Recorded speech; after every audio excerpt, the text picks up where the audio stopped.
Olá pessoal, vou fazer esse vídeo aqui tanto para o pessoal da Novatec como para o pessoal aqui da FAPEM. É a comunicação entre os chips.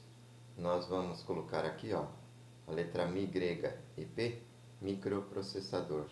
E aqui a letra M, memory, memória. Então como que se dá a comunicação entre eles, né?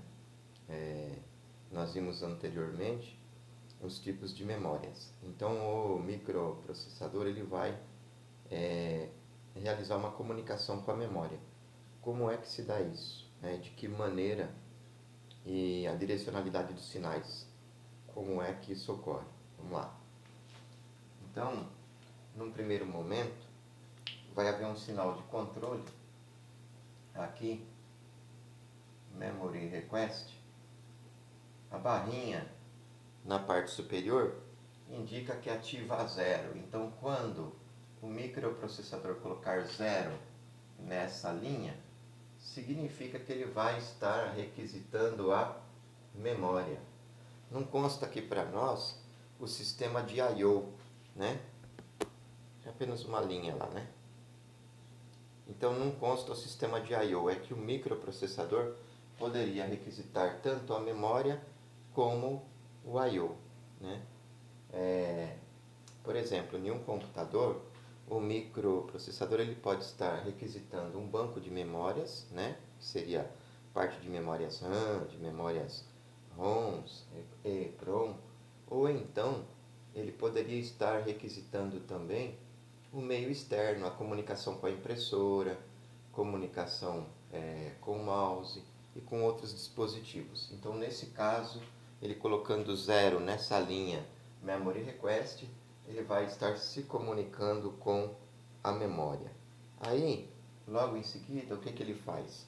Ele vai colocar, então, a operação, se é leitura ou se é escrita. Então, nós temos um outro pino denominado Read Write. Um deles é sempre barrado, vou estar barrando aqui o W. Então, o que significa isso, Read Write? Se ele vai fazer a leitura ou a gravação da memória. Então, está aqui, ó. Significa que como W, Write, gravação, existe uma barrinha em cima dele. Então, quando aparecer 0 nessa linha, significa que é operação de gravação. E quando aparecer 1, significa que é a operação de leitura da memória. Aí logo em seguida, ele vai colocar para nós o barramento de endereços. Eu vou pegar aí o pincel verde. Bom, peguei aqui a caneta verde. Então nós vamos colocar aqui o barramento de endereços.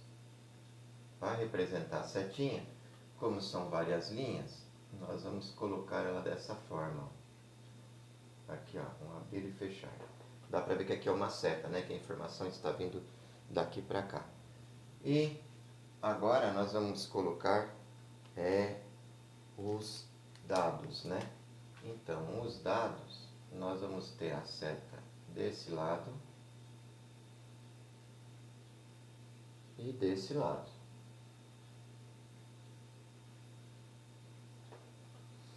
Por que isso? Então, olha só, nesse sentido, eu tenho a informação para lá ou para cá. E aqui no barramento de endereços, eu tenho ela dessa forma. Então, significa que o microprocessador pode estar requisitando a memória, ele indica qual é a operação, se é de leitura e de escrita, e indica qual é a casinha da memória, qual é o endereço.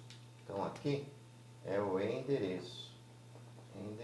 Ele vai escolher o endereço físico da memória. Endereço 1, o endereço 2, endereço 3, endereço 4 e assim por diante. É um valor numérico sequencial. E aí em cada endereço nós teremos aí uma combinação de bits, né, formando a composição, a informação daquele endereço.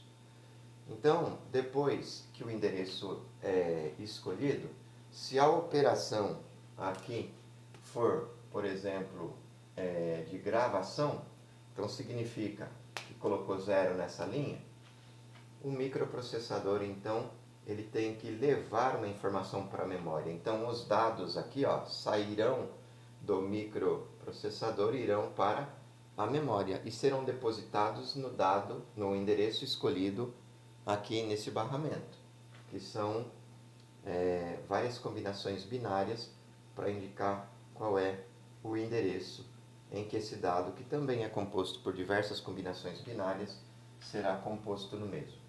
Agora, supondo que aqui no read e write não fosse 0, fosse 1. 1 é relativo sem a barra.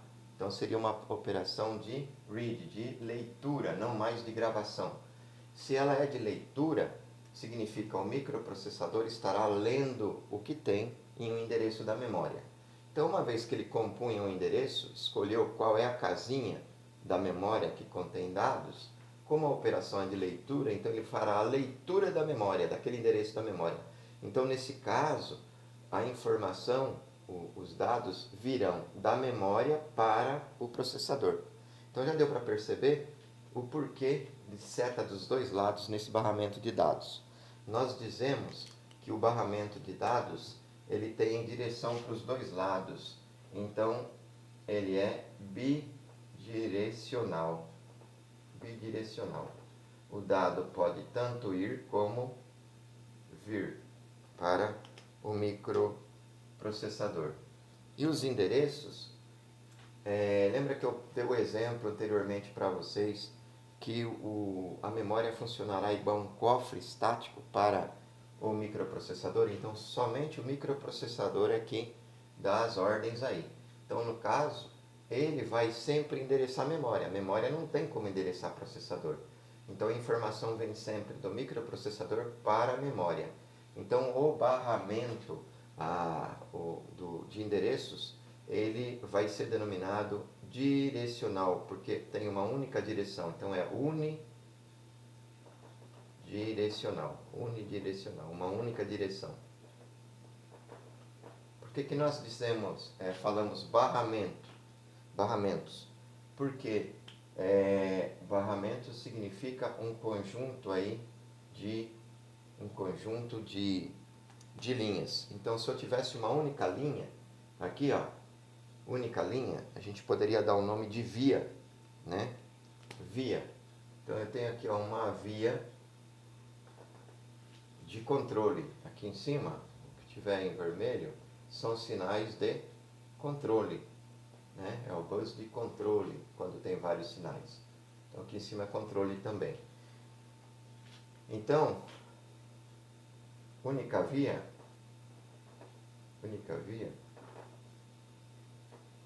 é um pino, né? Um único pino.